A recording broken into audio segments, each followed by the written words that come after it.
ইসলাম নারীকে কি কি সুযোগ সুবিধা দিয়েছে নাকি বঞ্চিত করেছে, এই বিষয়টি আসুন পর্যালোচনা করি। ১. ভরণ পোষণ। বিয়ের আগে একজন মেয়ের ভরণ পোষণের দায়িত্ব থাকে বাবার, বিয়ের পরে থাকে তার স্বামীর। বাবা বা স্বামী মারা গেলে তার ভাইয়ের, ভাই না থাকলে তার নানা নানি এবং বা দাদা দাদির ওপরে বর্তায়।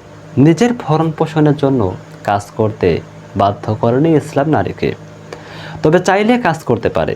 তবে আত্মরক্ষার জন্য পরপুরুষ থেকে পৃথক হয়ে কাজ করতে হবে। এটা নারীকে সুরক্ষা দেওয়ার জন্য।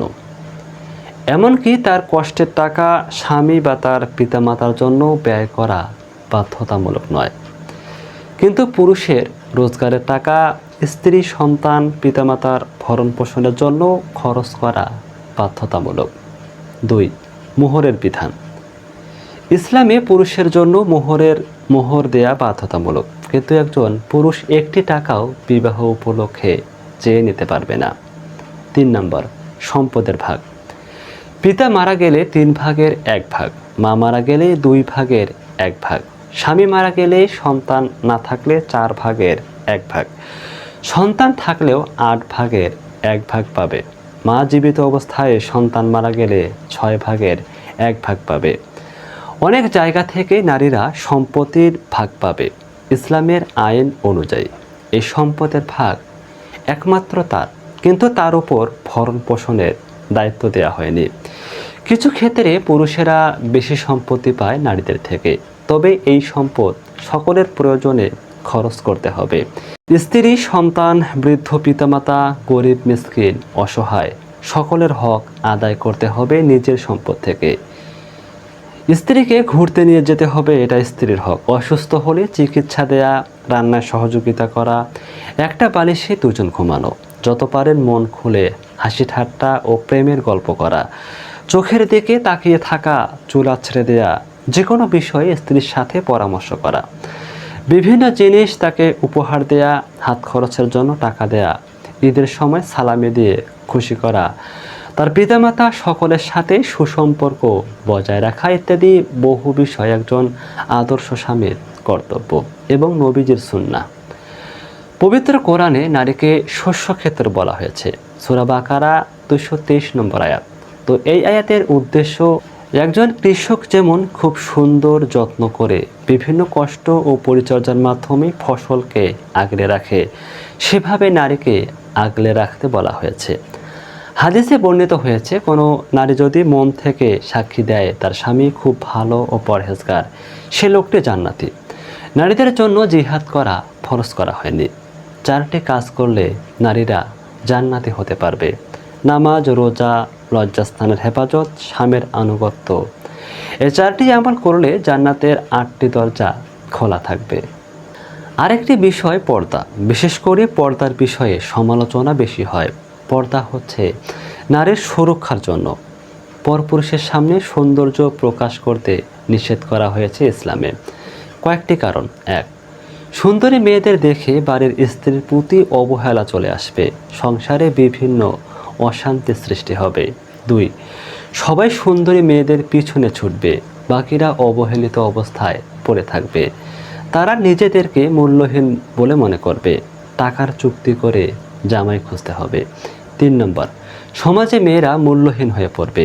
যে জিনিস সহজেই পাওয়া যায় সে জিনিসের মানুষ মূল্য দিতে চায় না, শুধু ভোগের বস্তু হিসেবে সবাই দেখবে, এরপর ছুঁড়ে ফেলে দেবে। 4. ছেলে মেয়েদের অবৈধ মেলামেশার কারণে উপযুক্ত বয়স হওয়ার আগে অবৈধ সম্পর্কে জড়িয়ে পড়বে।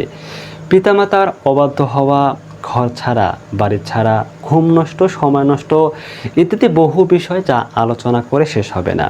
তাই এই পর্দার বিধান দিয়েছে ইসলাম, নারীদেরকে সুরক্ষা দেওয়ার জন্য। আরেকটা বিষয় নিয়ে সমালোচনা অনেকেই করেন। বিষয়টি হচ্ছে, পুরুষেরা 4টি বিবাহ করতে পারলে আমরা কেন 4টি স্বামী গ্রহণ করতে পারবো না? কেন ইসলাম এই বিধান দিয়েছে? আসুন বিষয়টি পর্যালোচনা করি। বর্তমান পৃথিবীতে পুরুষদের থেকে নারীদের সংখ্যা অনেক বেশি, কারণ বিভিন্ন নেশাদ্রব্য পান, রোড অ্যাক্সিডেন্ট, বজ্রপাতে, ক্যান্সারে নারীদের থেকে পুরুষেরা বেশি মারা যায়। যদিও জন্মগ্রহণ নারী পুরুষ সমান অনুপাতে হয়, সবাই যদি একটি করে বিবাহ করে, বাকি মেয়েগুলোর বিবাহ কাদের সাথে হবে? তাদের জন্য তিনটি পথ খোলা আছে। এক, এমন স্বামী গ্রহণ করা যার স্ত্রী আছে বা মারা গিয়েছে। দ্বিতীয় পথ হলো সারা জীবন অবিবাহিত থাকা। আর 3 নম্বর পথ হলো জনগণের সম্পত্তি হবে। এখন আপনি বলুন কোন পথটি সঠিক হবে?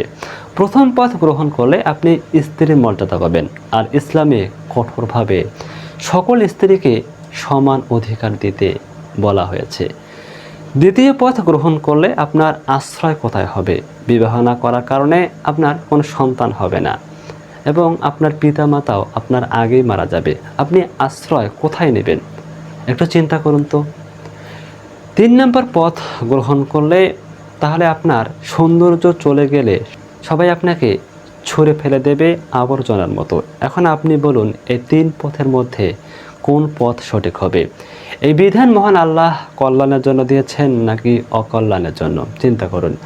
আজকে মেডিকেল সায়েন্স বলে একজন মেয়ের সেক্স পাওয়ার পুরুষদের থেকে কম থাকে। একজন পুরুষ শারীরিক শক্তিতে মেয়েদের থেকে অনেক এগিয়ে থাকে।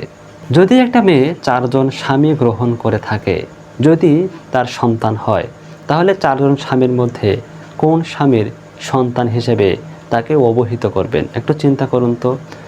তাই ইসলামের প্রত্যেকটা বিধান হচ্ছে মানবজাতির কল্যাণে। আমরা অনেকেই বুঝতে ভুল করি, এই বিষয়গুলো বুঝতে হবে।